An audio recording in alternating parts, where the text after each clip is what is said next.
the project with assumptions about what writing constituted based on standardization.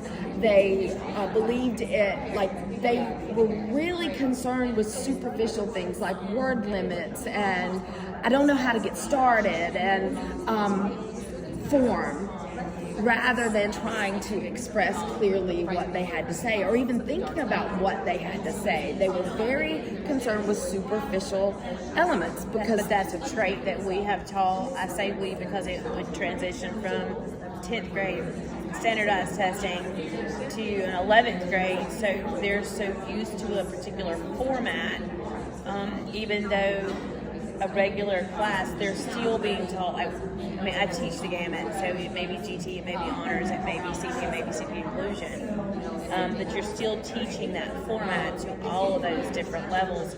So when they learn that process, the next level, it's not really about being creative. It's not really about the thought process or just getting something out, developing it.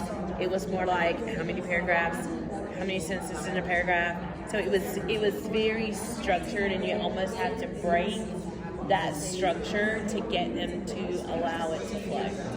And my theory is that an indoor setting, a classroom setting, the artifacts in that setting come laced with all sorts of associations, competition, evaluation, that their past ELA experiences that emphasize form rather than self-expression.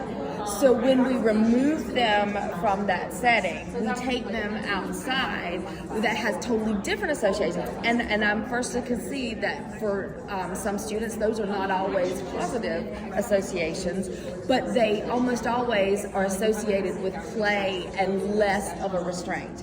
Secondly, they had room to move, which made a huge difference in terms of collaboration. And like when the kids that didn't like each other did not have to even look at each other. They could move and they could naturally gravitate to the people who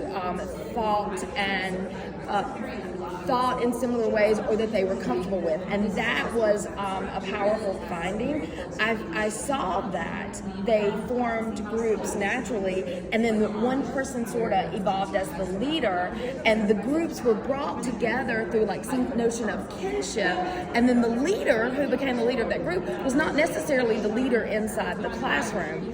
A group of black girls came together and worked together the entire project, but the leader of that group was one of the ones who was in the repeater group, and she took off.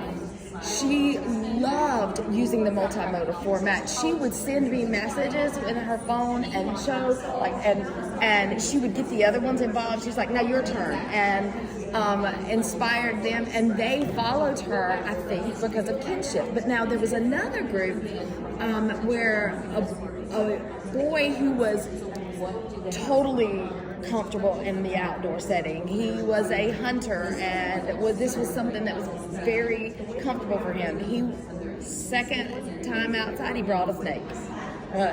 And a group of boys followed him, very physically motivated. They brought trees or limbs to try to create a teepee, very much physically motivated. And then another group, and I'm not saying this in a pejorative way, y'all, but it was kind of like the group of misfits that got together. And the girl that became the leader of that group, highly visually artistic, but she told me at the beginning she was not a writer. Yes, she was, but she believed she wasn't a writer because of the way she's been taught writing.